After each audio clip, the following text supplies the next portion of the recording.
Alrighty, now we have to deal with Gandhi. Let's see, that's an even battle.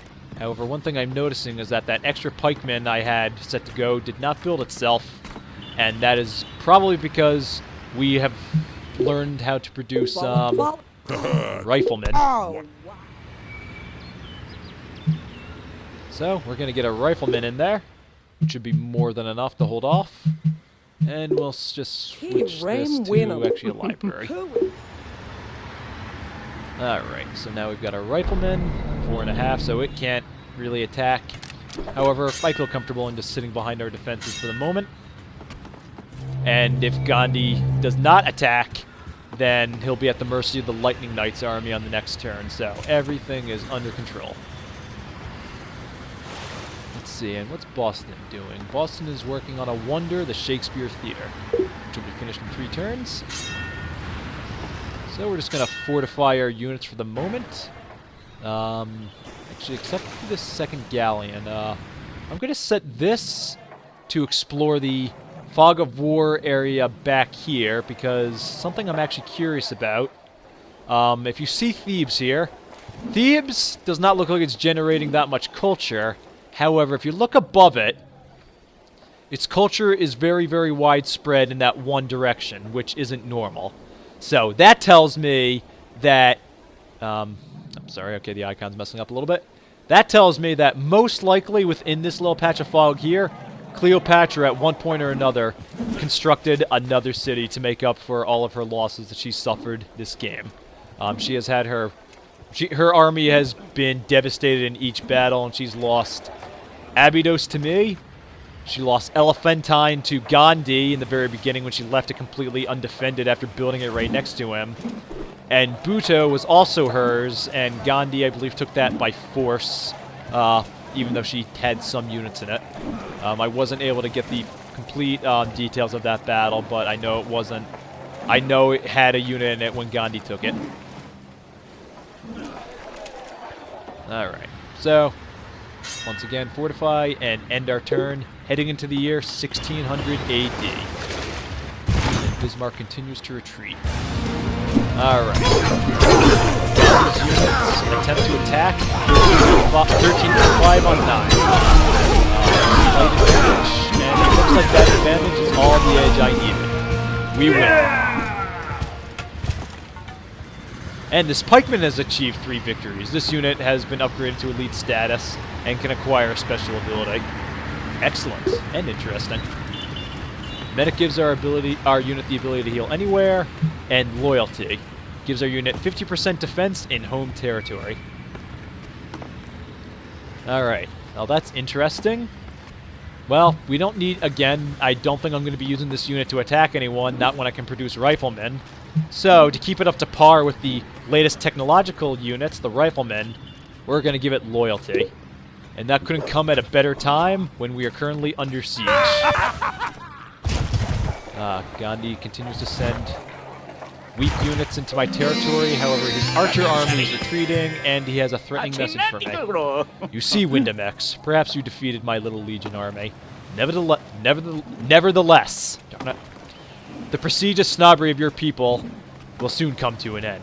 However, we will leave you in peace for 5 turns in exchange for the secrets of gunpowder. Alright, well, there's 2 interesting things here. First and foremost, we knew for a fact he didn't want gunpowder. Yeah, that he doesn't have gunpowder. Which, we know for a fact he doesn't have gunpowder, so he can't produce he doesn't have any firearms. However, the other technology he's asking as a consolation, or that's giving me as a consolation, is democracy. This is interesting because it tells me that he doesn't even have pikemen up right now. So, the strongest defense unit Gandhi is fielding are the archers. This is interesting because this means that if I want to counterattack on him, he's not going to be able to withstand it because he does not have the defense to hold me off anymore. So, with that knowledge in mind, Gandhi, I'm not afraid of you. You don't frighten me, your threats mean nothing to me, and quite frankly, you're the one who should be scared to death right now. As I will demonstrate right now, as let's see. Let's put this little Indian Legion here to rout. They run in terror, as they should. Alright, I thought I'd get an extra move because of Blitz, but apparently since I moved my 2 squares, not so. Alrighty, let me take a look here. You're veterans anyway, so you know what? Let's have the Horsemen give it a crack at it. Ranger Horseman Army, engage.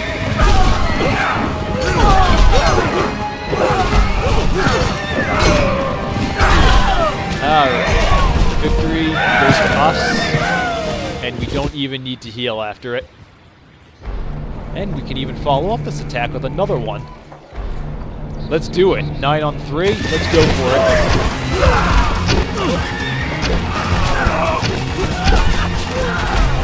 And we win again. Alright, however, in that battle, the unit was injured. So, we're going to move our riflemen out to protect that horseman. The riflemen should be more than a match for that legion should it decide to attack. That archer army isn't going to turn around and attack, I know that.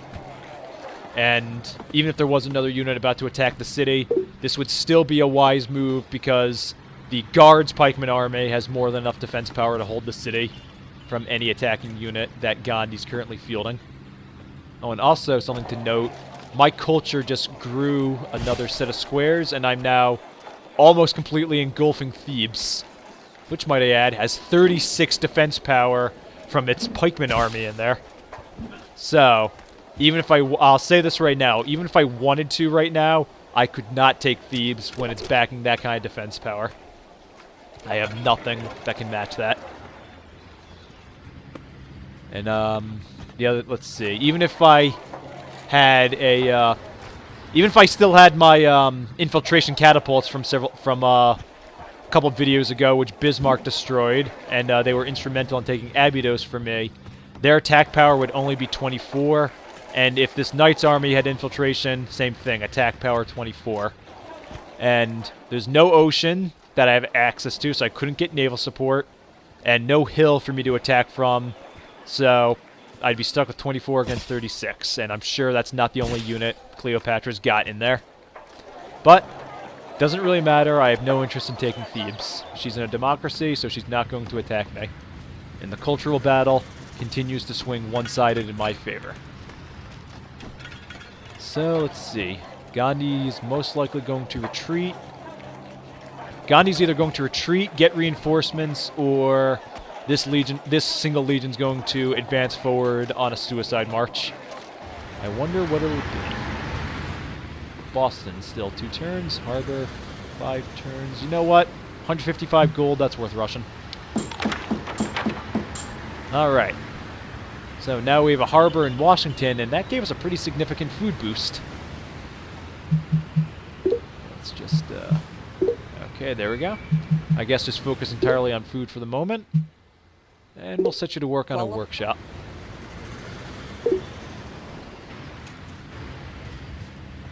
Alrighty. So Gandhi's on the retreat, so once he pulls back, I think it's going to be time for us to take a little offensive maneuver against Gandhi.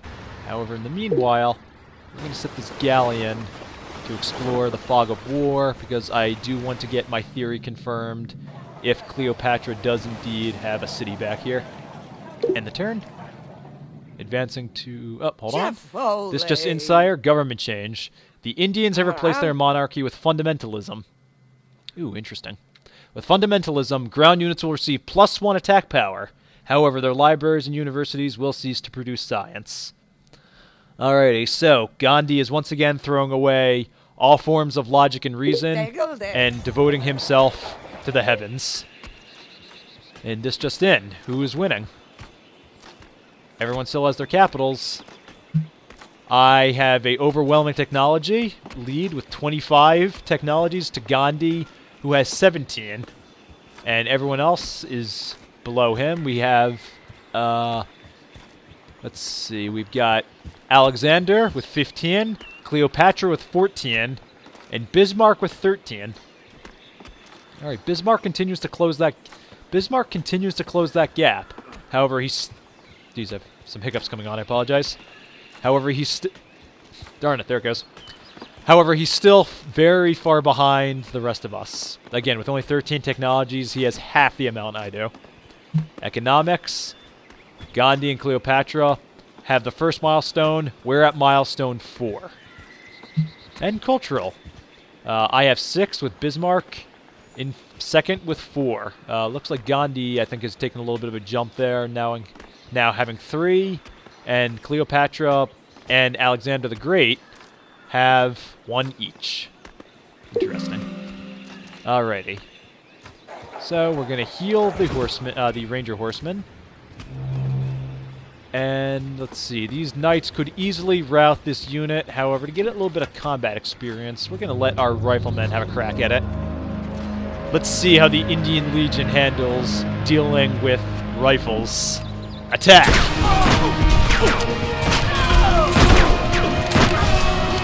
Alright, guns beat the sword. Excellent.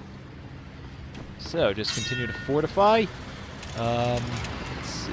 We're going to send you down south, because you're going to head back to Washington for a military operation against Gandhi.